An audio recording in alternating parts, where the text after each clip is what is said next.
कहा जाता है कि अच्छे जीवन के लिए खुश रहने की कला के साथ साथ आपको स्वस्थ रहने की कला भी आनी चाहिए। इसलिए अब हम आपकी सेहत से जुड़ी एक बहुत जरूरी खबर का डीएनए टेस्ट शुरू कर रहे हैं। जिस तरह देश की सेहत के लिए एंटी नेशनल लोग यानी देशद्रोही खतरनाक होते हैं, उसी तरह एंटीबायोटिक्स दवाएं भी ज्यादा इस्तेमाल करने पर आपकी सेहत के लिए खतरनाक साबित हो सकती हैं। आज से करीब 88 वर्ष पहले कई बीमारियों के इलाज के लिए कोई कारगर दवा नहीं थी। इसके बाद वर्ष 1928 में स्कॉटलैंड के वैज्ञानिक और नोबेल पुरस्कार विजेता अलेक्जेंडर फ्लेमिंग ने पहली एंटीबायोटिक दवा पेनिसिलिन का आविष्कार किया।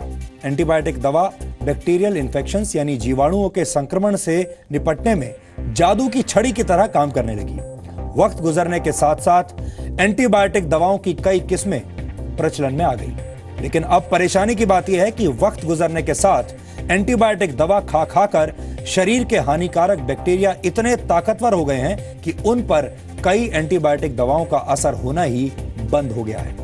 भारतीय लोगों के लिए खबर और भी ज्यादा परेशान कर देने वाली है, क्योंकि वर्ल्ड हेल्थ ऑर्गेनाइजेशन यानी WHO की स्टडी के मुताबिक भारत के 50% से ज्यादा लोग यानी आधे से ज्यादा लोग दवाओं के नेगेटिव असर का ध्यान रखे बगैर बिना डॉक्टर से परामर्श किए एंटीबायोटिक और ऐसी दवाओं का इस्तेमाल करते हैं जो आपकी सेहत के लिए खतरनाक साबित हो सकती हैं। लेकिन अब सरकार ने एक नोटिफिकेशन जारी करके फिक्स्ड डोज कॉम्बिनेशन वाली 344 दवाओं को तत्काल प्रभाव से प्रतिबंधित कर दिया है। सरकार के इस फैसले को दवा कंपनियां अदालत में चुनौती दे रही हैं। दवा बनाने वाली कंपनियों और सरकार के बीच चल रही इस लड़ाई में आम आदमी ये नहीं समझ पा रहा कि कौन सी दवा उसके लिए ठीक है और कौन सी दवा उसकी सेहत को नुकसान पहुंचा सकती है। जल्द ही सरकार इन 344 दवाओं के अलावा 500 दूसरी दवाओं को भी प्रतिबंधित कर सकती है और इनमें वो एंटीबायोटिक्स भी शामिल हैं जो कई बार आपको OTC यानी ओवर द काउंटर मिल जाती हैं। ये दवाएं बिना डॉक्टर का पर्चा दिखाए ही आपको केमिस्ट से मिल जाती है। फिलहाल सरकार ने जिन दवाओं पर प्रतिबंध लगाया है वो फिक्स्ड डोज कॉम्बिनेशन वाली दवाएं हैं। फिक्स्ड डोज कॉम्बिनेशन उन दवाइयों को कहते हैं जिन्हें बनाने में 2 या 2 से अधिक दवाइयों की तय मात्रा का इस्तेमाल किया जाता है। केंद्र सरकार ने 2014 में करीब 6000 दवाओं की जांच के लिए एक विशेषज्ञ समिति का गठन किया था। इन दवाओं की जांच के बाद विशेषज्ञ समिति ने इनमें से 344 दवाओं को प्रतिबंधित करने की सिफारिश की है। इस जांच में पाया गया कि ये ऐसी दवाएं हैं जो या तो मरीजों के लिए बेअसर होती हैं या फिर जिनसे फायदे की जगह नुकसान होता है। इनमें से कुछ दवाएं प्रतिरोधक क्षमता यानी इम्यूनिटी को बेकार कर रही थी, तो कुछ इतनी खतरनाक हैं कि इनके इस्तेमाल से लंबे समय में शरीर के कई अंग बेकार हो सकते हैं। सरकार ने ड्रग्स एंड कॉस्मेटिक एक्ट 1940 की धारा 26A के तहत इन दवाइयों पर प्रतिबंध लगाया है। मेरे हाथ में इस वक्त स्वास्थ्य मंत्रालय की तरफ से जारी किया गया 10 मार्च 2016 का वो नोटिफिकेशन है जिसमें प्रतिबंधित की गई FDC यानी फिक्स्ड डोज कॉम्बिनेशन वाली दवाइयों का जिक्र है। इस नोटिफिकेशन के पेज नंबर 8 पर पैरासिटामोल, फेनलेफ्रीन और कैफीन के कॉम्बिनेशन वाली दवाओं को प्रतिबंधित करने की बात कही गई है। बाजार में विक्स एक्शन 500 एक्स्ट्रा के नाम से बिकने वाली दवाई इसी कॉम्बिनेशन से तैयार की जाती है और इसी तरह कोरेक्स, बेनेड्रिल और फेंसिडिल जैसी दवाओं पर भी प्रतिबंध लगाया गया है। हालांकि कोरेक्स का निर्माण करने वाली कंपनी फाइजर, फेंसिडिल का निर्माण करने वाली कंपनी एबॉट और विक्स एक्शन 500 एक्स्ट्रा का निर्माण करने वाली कंपनी प्रॉक्टर एंड गैम्बल समेत कुछ और कंपनियों ने भी सरकार के फैसले को अदालत में चुनौती दी थी।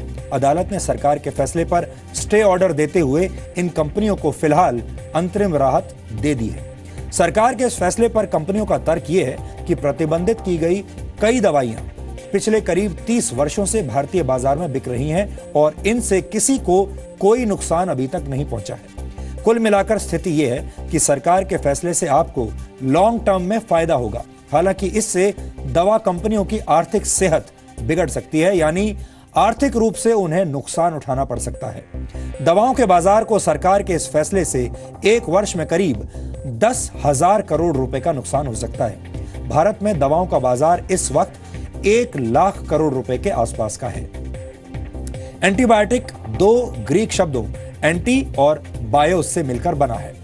एंटी का अर्थ है विरोध और बायोस का अर्थ है जीवन। आपको बता दें कि बैक्टीरिया को जीवन की प्राथमिक अवस्था माना जाता है। इस प्रकार एंटीबायोटिक का मतलब है जीवन यानी बैक्टीरिया का विरोध करने वाली चीज। एंटीबायोटिक ऐसा कंपाउंड है जो बैक्टीरिया यानी जीवाणु को मार देता है या उसके विकास को रोकता है। इसलिए एंटीबायोटिक दवाओं का इस्तेमाल जीवाणुओं के संक्रमण के इलाज में होता है, काम आता है। आम लोगों की धारणा यह है कि एंटीबायोटिक दवाओं से कोई नुकसान नहीं है, इसलिए जरा सी सर्दी जुकाम या मामूली दर्द होने पर भी लोग एंटीबायोटिक दवाइयां ले लेते हैं। इसीलिए सरकार अगले 6 महीने में 500 से ज्यादा एंटीबायोटिक और एंटी डायबिटीज दवाइयों को प्रतिबंधित सूची में डाल सकती है। बिना डॉक्टर की सलाह के एंटीबायोटिक और फिक्स्ड डोज कॉम्बिनेशन वाली दवाइयां लेने से आपकी सेहत हमेशा के लिए बिगड़ सकती है। कुछ दवाइयां तो ऐसी हैं जो इंसान के डीएनए को भी प्रभावित कर सकती हैं। कुल मिलाकर देश के लोगों की सेहत को ठीक करने के लिए सरकार ने जो कड़वी डोज दवा कंपनियों को दी है, हमने आज उसका एक डीएनए टेस्ट किया है। ये सीधे आपकी और आपके परिवार की सेहत से जुड़ा हुआ मामला है, इसलिए आपको आज पूरे परिवार के साथ इस रिपोर्ट को गौर से देखना चाहिए।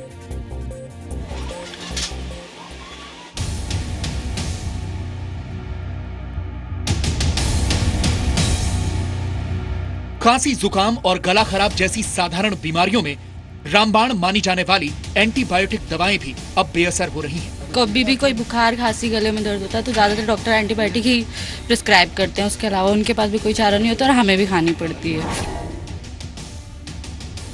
टाइम से यूज़ कर रही हूँ, बट अभी फिर दोबारा से खांसी हो गई थी तो मैं यूज़ कर रही हूँ, बट 1 मंथ हो गया है, मुझे कोई उससे रिलीफ नहीं है, कंटिन्यू यूज़ कर रही हूँ।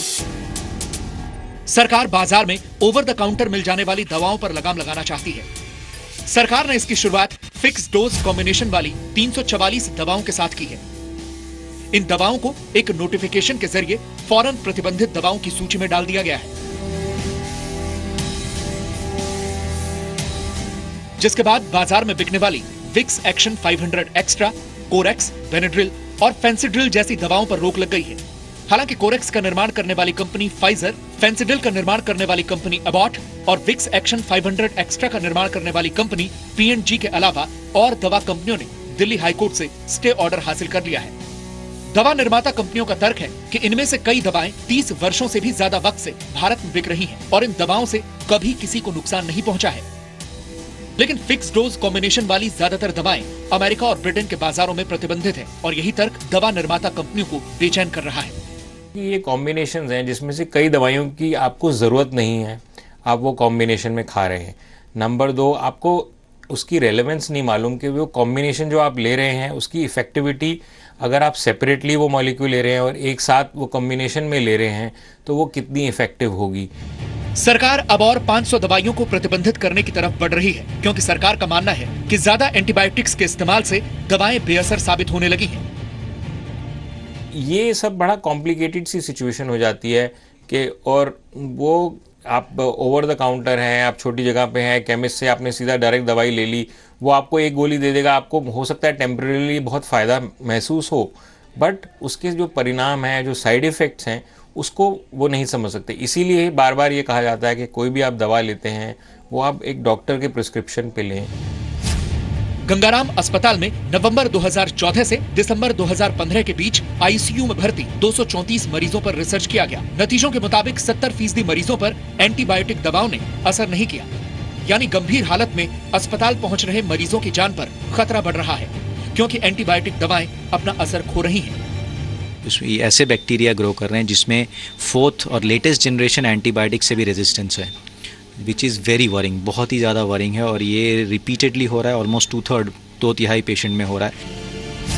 हर भारतीय साल में औसतन 11 बार एंटीबायोटिक दवा खाता है और समस्या यह है कि लगातार एंटीबायोटिक दवाएं लेने से शरीर में हानिकारक बैक्टीरिया में अब इन दवाओं से प्रतिरोधक क्षमता विकसित हो रही है। इसी वजह से भारत में 75% बीमारियों में डॉक्टरों को औसतन से भी ज्यादा एंटीबायोटिक दवाएं देनी पड़ रही हैं। बिना जरूरत अगर एंटीबायोटिक दवाओं को खाया जाए तो मरीज का इलाज करना लगभग नामुमकिन हो जाता है। ऐसी स्थिति में टीबी जैसी गंभीर बीमारियों का इलाज भी असंभव हो जाता है। कई तरह की सर्जरी और कैंसर का इलाज भी एंटीबायोटिक दवाओं पर निर्भर है।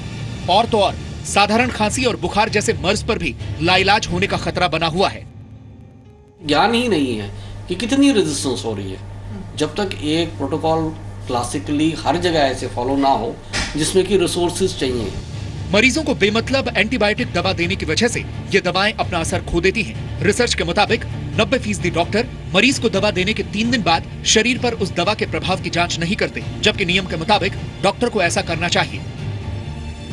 इस सच की तस्दीक करता है राजधानी के एम्स में हुआ एक सर्वे। एम्स के फार्माकोलॉजी डिपार्टमेंट ने नवंबर 2014 से लेकर दिसंबर 2015 के बीच दिल्ली एनसीआर के 500 डेंटिस्ट का सर्वे किया। सर्वे में पता चला कि 74% डॉक्टर शरीर में बैक्टीरिया की जांच करवाए बिना ही मरीजों को एंटीबायोटिक दवाएं दे रहे हैं। केवल 26% ने टेस्ट के जरिए यह जानने की कोशिश की कि वास्तव में मरीज को एंटीबायोटिक दवाओं की जरूरत है या नहीं। ये एंटीबायोटिक और बैक्टीरिया की रेस है।